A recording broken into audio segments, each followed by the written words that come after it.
buah itu umumnya ditanam di lahan subur. Di kebun buah Sawalunto itu jangankan lahan subur, malah di lahan yang bukan tanah. Nah, itu yang pertama daya tariknya. Jadi kebun buah Kandi itu di lahan bekas tambang batu bara. Yang itu yang pertama. Yang kedua, selain bisa berdiskusi tentang tanaman, budidaya tanaman, kita juga bisa berdiskusi tentang reklamasi lahan bekas tambang. Sambil melihat lahan reklamasinya, ada danau bekas tambang, dan melihat tambang aktif beserta geologinya.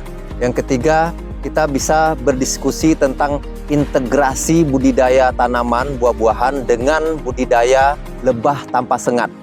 Kalau dalam bahasa Latinnya trigona, bahasa daerahnya itu ada kelanceng, kelulut, dalam bahasa Minang itu namanya galo-galo.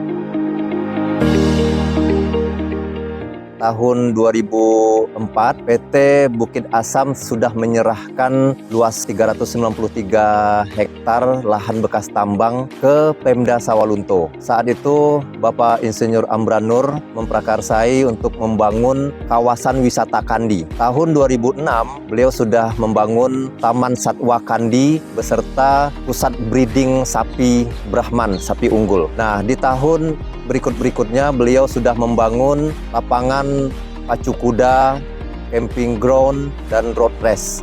Tahun 2010 beliau menginginkan di lahan bekas tambang ini juga berdiri sebuah kebun buah miniaturnya Mekarsari. Jadi tahun 2010 lah kebun buah ini dimulai.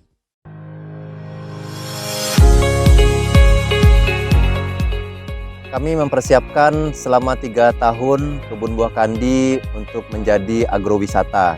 Tahun 2010 kita menanam 4 jenis tanaman. Tahun 2011 kita tambahkan selanjutnya. Tahun 2011 kita sudah panen naga dan pepaya pada umur 8 bulan. Di tahun 2011 kita tambahkan koleksi nangkada.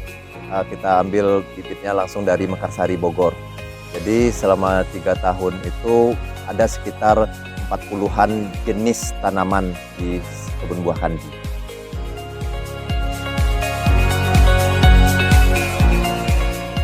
Kita punya koleksi di kebun buah ini dari tingkat spesies sampai ke varietas, seluruhnya lebih kurang 60 jenis. Nah, di situ ada beberapa jenis yang tingkat varietas, misalnya nangka itu kita punya nangka mini, ada nangka kandil, ada nangkadak, blasteran dari nangka dan cempedak hutan.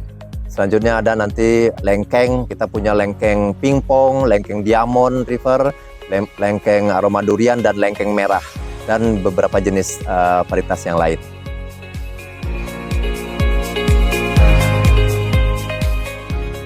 Hasil dari kebun buah itu berupa buah, ikan, bibit, dan madu. Kita mengutamakan pengunjung bisa panen langsung, contohnya buah. Mereka bisa panen dan setelah ditimbang baru dikonsumsi atau dibawa pulang.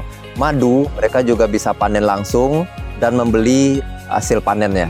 Begitu juga dengan ikan, setelah mereka pancing atau ditangguk, ditimbang dan bisa dibawa pulang.